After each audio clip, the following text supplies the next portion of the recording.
Hello and welcome to Tete à Tete here on France 24. Our guest today is Marzieh Hamidi. She is a Taekwondo champion from Afghanistan who is now a refugee in France since 2021 when the Taliban returned to power in Kabul. And since early September, you are under police protection. It all started in late August when you posted a video on social media denouncing gender apartheid in your country. Can you tell us what has happened since then? Thanks for having me today. Unfortunately, when I saw that Taliban, they officially announced that women are not allowed to even speak in public, I thought, okay, it's time to invite everyone around the world to stand with Afghanistani women and also to fight against gender apartheid. So I launched my hashtag, Let Us Exist, because now in Afghanistan, women, we are not exist, you know, and I launched Let Us Exist, and I invited everyone to stand with us and to fight against gender apartheid. And we want to the world recognize gender apartheid as a crime against humanity, against women in Afghanistan. But unfortunately, I didn't know that fighting against them, like I just talk about the situation that will cost my freedom, my safety. And I just want to explain what happened exactly that now I'm under police protection. It's because I had an interview with an Afghan journalist in Paris, and I talked about the hashtag, and he asked me about the cricket national team of Afghanistan.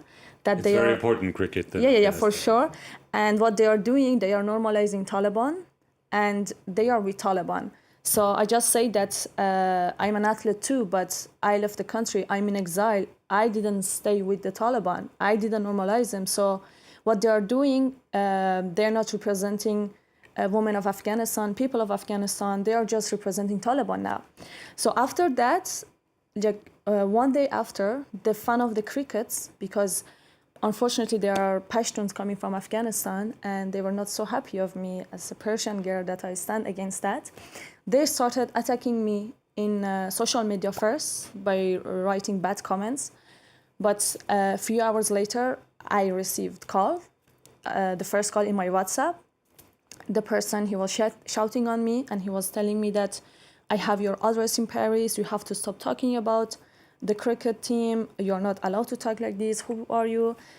The first call when I received, I was like, okay, this is different, and this is worse now. I mean, it's not just only they are writing comments against me. They're calling you. They are calling me in my personal number, and they have my address. So the first thing that I did, I left my home quickly, and non-stop people were calling me from all around the world, from France, Germany. Not from Afghanistan or Pakistan, including from Europe, including from France. Yeah. I mean, from Belgium, Germany, Netherlands, France, European countries, America. I mean, what were they telling you? That you shouldn't have spoken this way about the cricket team, or were there explicit threats against you?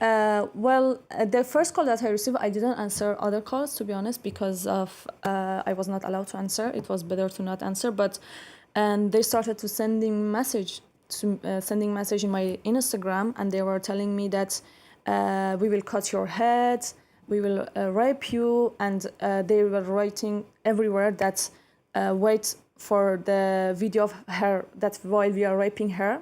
So when I see that all of this is happening to me, I ask the police to protect me, because I'm not the only one that they want to kill me and to rape me. There are many women that they are victim of them, and they have done many bad things against women in Europe.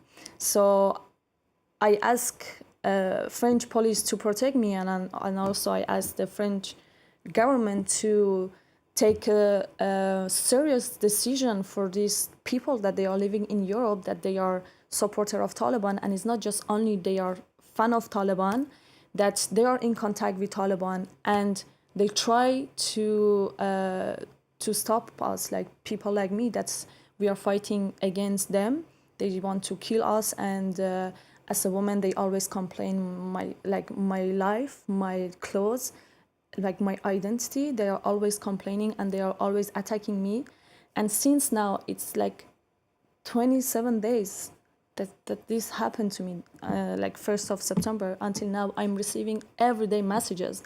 Even today, before I came here, I received messages. They say that we will never forgive you. You have to apologize.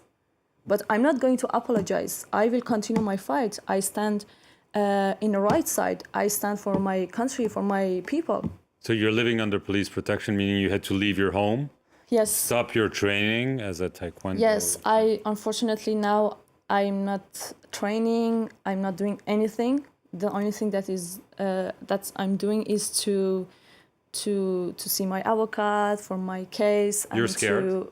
Of course, like. The police told you those are serious threats, or they're saying we're not taking any risks, so we put you under protection? No, it is serious threats because they are people that they are living even in Paris. That's some of them. They have been my classmates like 3 years ago, and they are ready to do whatever they want with me. So these are serious threats, and I didn't want to be victim of that. Because of that, I stand against that, and I ask police to protect me because I didn't want they kill me, I don't know, to rape me, and then I stand for that. It will be late. So I stand before this became late. Yes, and I don't want to be victim of these people because I talk the truth. You remember the day they came back to Kabul? It was August 15, 2021. What happened then? You remember? Well, it's a sad. It was a sad day, you know, and it is a sad day for all of us. But I remember the day that they came. I was at my home. I just woke up first, and then my father he told me that I saw the Taliban in the streets. I said, it's not possible. How is this possible? Like, they easily come to Kabul. We are in Kabul. We have army. Like, we can defend. You know, we are more strong than them. And he said, okay, you can go to street to see them by your eyes, and then you will trust me, you know, that they are here. So I just saw in the news that, okay, they are here.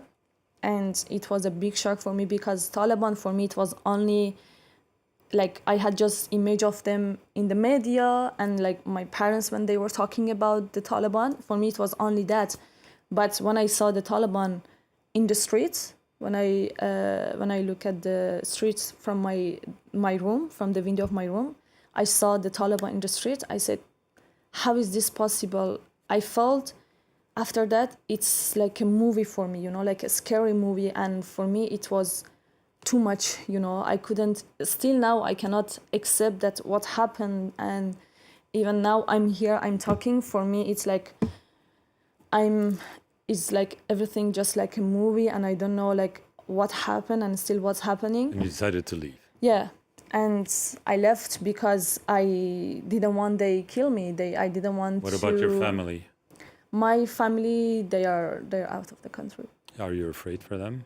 Well, yes, because one of the Taliban, sorry, not Taliban, they are a fan of the Taliban. So one of them, he stopped my father in the street and he said that, are you a man that your daughter is talking like this with this kind of clothes? She doesn't have the right to talk about the cricket team, and she has to apologize and she has to stop.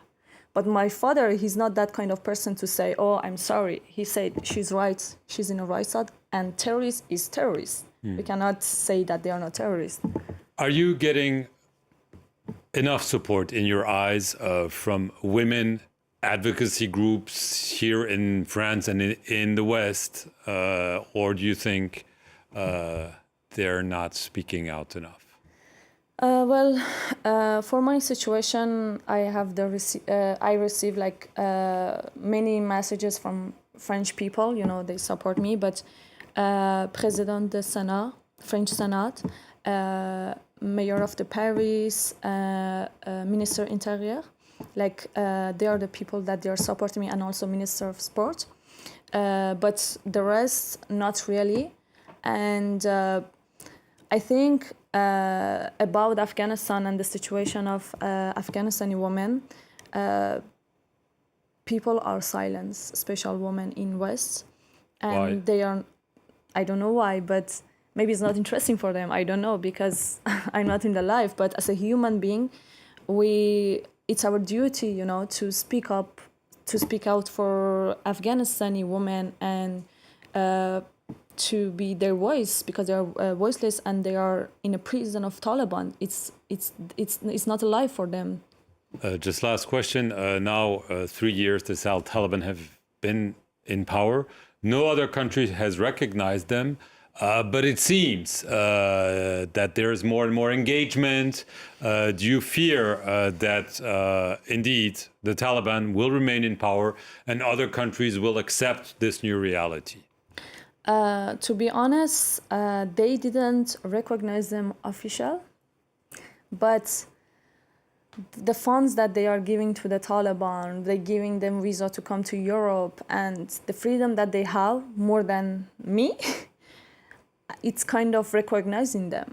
So for me, it's I'm not optimist about West, that what they are doing with the Taliban, and each help that they are giving to the Taliban, the funds, letting them to come to Europe, that costs the freedom of Afghanistani women. And day by day, when they get more in power, more women will be killed by the Taliban.